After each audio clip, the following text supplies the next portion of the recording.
Administrators on circles can create announcements and relay information to their congregation. To begin, click the Announcement tab. This displays all announcements which have been published by administrators for your organization. To add a new announcement, click on the Add button at the top right corner of the screen.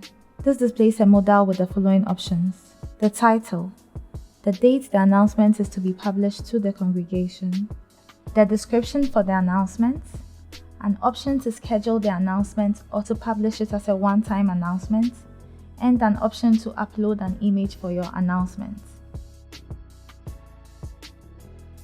You also have the option to select your target audience for this announcement and to select specific branches or members within your organization who should receive the announcement.